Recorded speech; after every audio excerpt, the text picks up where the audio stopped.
There's an ancient Japanese principle called tokiyaka, the art of timely action, that samurai and Zen masters lived by for centuries.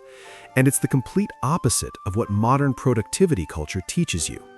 In fact, the absence of this principle from your daily life might be the exact reason why you keep preparing for a future that never arrives.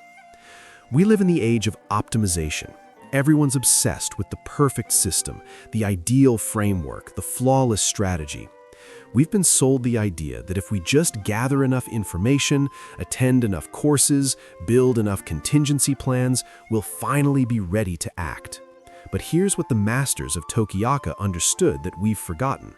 There's a massive difference between being prepared and being paralyzed by preparation. The tragedy isn't that we lack knowledge anymore, it's that we have too much of it. We know how to start a business, we know how to change careers, we know how to build relationships, but knowing and doing have become two entirely different universes, and the gap between them is growing wider every single day. The Japanese understood this 500 years ago. They had a word for people who overthink, kangaetsumaseru, those whose minds are trapped in preparation, unable to move. Consider the decisions you make right now. Research suggests you make between 400 and 1,000 conscious decisions every single day. That's a staggering number. Each decision drains your mental energy. Each one requires you to weigh options, anticipate outcomes, calculate risks. Now multiply that exhaustion by your self-doubt. Multiply it by your fear of failure.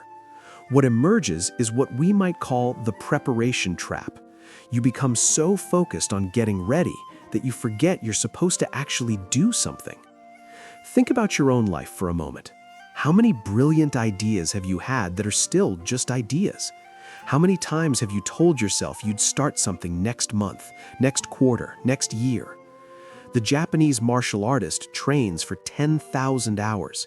The tea master practices for a lifetime. But somewhere along the line, we convinced ourselves that life requires infinite rehearsal before opening night. That's not preparation. That's kangaetsumaseru, the paralysis of endless thinking. In the tradition of Japanese aesthetics, there's a concept called ma, the art of meaningful emptiness. It teaches that what's left unsaid is more powerful than what is said. What's left undone at first is more powerful than perfection achieved too late. A stroke of the brush must be decisive. A moment of action must be seized. The samurai understood that hesitation kills faster than any sword. Let me tell you about Tokiyaka Masaru. Masaru was 32 years old with a degree in business management from a prestigious Tokyo university. He worked in a corporate position that paid well but felt hollow, what the Japanese call kara no karada, a hollow body with no spirit. Everyone around him knew the truth before Masaru did. This man was meant to build something of his own.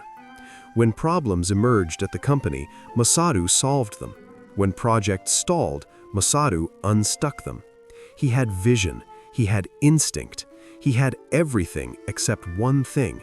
He had the calling, but only from within, and he kept denying it. One day, a mentor approached him, someone Masaru respected deeply, a successful entrepreneur who had built 3 companies. The mentor said, "I'm launching something new. I need someone who thinks like you do. I need you to be my co-founder. This is your moment." It was the opportunity Masaru had fantasized about for years. But instead of saying yes, Masaru said, "Can I think about it?" In Japanese, this is called kangaeru, to think endlessly, circularly, without resolution. What followed was 3 months of analysis. Masaru created spreadsheets. He researched market trends obsessively. He mapped competitor strategies with military precision. He calculated 17 different revenue scenarios. He read case studies about startup failures. He interviewed entrepreneurs about what went wrong. He even consulted a fortune teller, a traditional practice that added another layer of uncertainty. The more he researched, the more obstacles he found. What if the market shifts? What if the partner becomes difficult? What if they run out of capital? What if, what if, what if? Each question spawned 10 more questions. Each answer spawned 100 new doubts. Masaru wanted absolute certainty before committing. But certainty was a phantom he was chasing, what Zen masters call genso, an illusion mistaken for reality. Life doesn't offer certainty. Life only offers ima, this present moment, and the willingness to step forward into it. 3 months later, Masaru's mentor called. "Have you decided?" Masaru stammered excuses about still analyzing things. His mentor paused and said something that changed everything.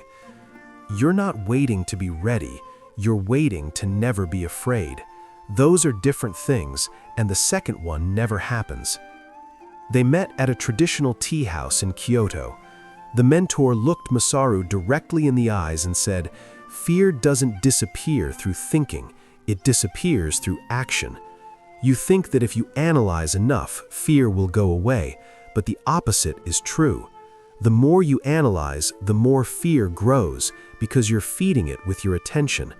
This is kangai tsumaseru, the trap you've set for yourself." Then the mentor shared something Masaru had never heard before. In ancient Japan, warriors trained in the way of the sword, kendo, were taught not to think during combat. Thinking gets you killed.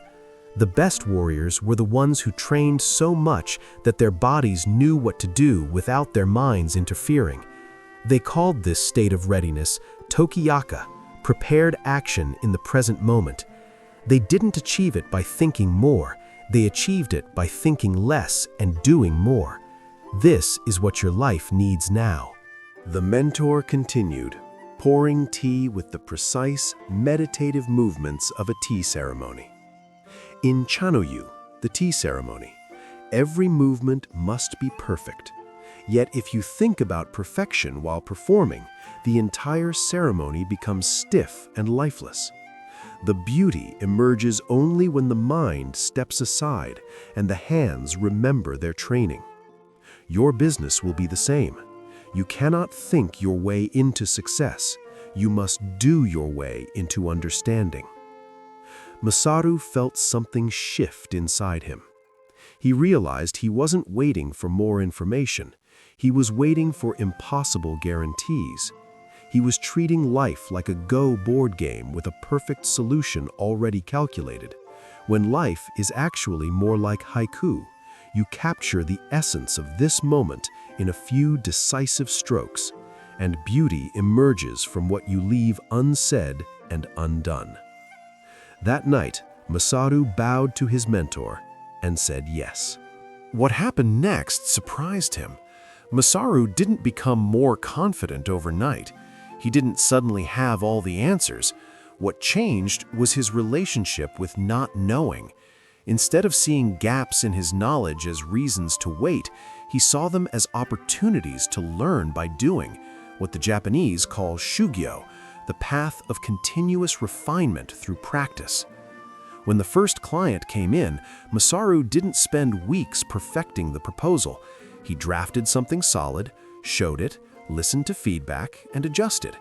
The client loved the collaborative approach, the sense that they were building something together, not receiving a finished product. When a strategy didn't work, Masaru didn't spiral into analysis paralysis. He treated failure as seishin, vital feedback, and moved to the next experiment. In Japanese business culture, this is called kaizen, continuous improvement through small, consistent actions. Within 6 months, the company was growing. But more importantly, Masaru was living differently. He had learned to distinguish between recklessness and courage. Recklessness is acting without preparation. Courage is acting despite imperfect preparation. This is Tokiyaka. He had learned to replace the question, "Am I ready?" with, "What's the next right move?" He had learned that yatte miru, try and see, is more powerful than endless planning. His mentor smiled one day and said, "You've finally understood Tokiyaka. You're no longer the student asking when to move. You've become the master who moves at the right moment without asking. Here's what psychology and neuroscience confirm about what the Japanese have always known. During peak performance, your brain's conscious thinking centers actually quiet down. Your prefrontal cortex, the part that analyzes and judges, becomes less active. When you perform at your best, you're not thinking, you're flowing, you're responding, you're present. This is exactly what Zen Buddhism calls mushin, the mind without mind, the state where thinking stops and being begins. This is why the Japanese master archer speaks of zanshin, the awareness that continues after the arrow is released. This is why the sword master speaks of tsuki, the opening that appears only to those present enough to see it. This is why your best conversations happen when you stop worrying about what to say and just speak from presence. Your conscious mind processes 40 bits of information per second. Your unconscious mind processes 11 million. When you overload your consciousness with endless analysis, you actually suppress the vastly more intelligent processing happening beneath awareness. The ancient principle of Tokiyaka wasn't about being unprepared. It was about being prepared enough to trust yourself. Train until the movements are shugyo, absorbed into your very being. Study until you understand the fundamentals so deeply they become part of your kokoro, your heart-mind. Then step into the arena and let your training work through you rather than constantly interrogating yourself about whether you're doing it right. If you want to escape the preparation trap and embrace Tokiyaka, here's what actually works. First, define clarity, not certainty. You'll never be certain about the future, but you can be clear about why this matters to you right now, what the Japanese call your ikigai, your reason for being. That clarity is enough. Second, set a deadline for decision-making, not indefinitely. Give yourself reasonable time to gather essential information, then commit to a timeline for moving forward. Endless analysis has no deadline, which is why it never ends. The Japanese practice of kimewaza, the decisive moment, teaches that some decisions must be made with a specific cutoff point. After that point, you move. Third, embrace the iterative approach of Kaizen. You don't need the perfect first version. You need version 1 that's good enough to learn from. Launch it, get feedback, improve, repeat. This is the Japanese way of craftsmanship. Shokunin, the artisan's spirit, understands that mastery comes through thousands of small refinements, not one perfect creation. Fourth, reframe mistakes as seishin, vital feedback. You're not failing, you're gathering information in real time. Every setback reveals something your research never could. Your mistakes are your best teachers. This is why Japanese companies practice hansei, deep reflection on failure, not as shame, but as the path to improvement. Fifth, separate the decision from the outcome. You control whether you try. You don't control whether it succeeds. Make that peace with yourself now, before you start.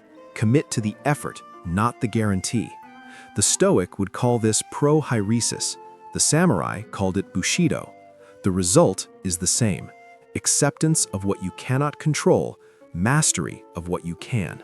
The deepest truth is this: you're already capable of what you're preparing for. You don't need more time. You don't need more information. You need permission to be imperfect and courageous anyway. You need to remember that even the greatest masters of Japan didn't have all the answers. They just had the willingness to decide, to act, and to refine their approach through lived experience rather than endless contemplation. In Japanese, there's a saying, "Nana korobi ya oki." Fall down 7 times, stand up 8. This isn't about the number, it's about the understanding that Tokiyaka, timely action, means you'll fall. And that's not failure, that's the price of being alive. Your perfect plan doesn't exist, it was never supposed to. What exists is this moment, and the question isn't whether you're ready, The question is whether you're willing to find out what you're capable of by actually trying. Whether you'll embrace Tokiyaka and move when the moment calls for it. Stop waiting. Start moving. Ima, right now. The rest reveals itself only through action. This is the way of Tokiyaka. This is the way of those who truly live.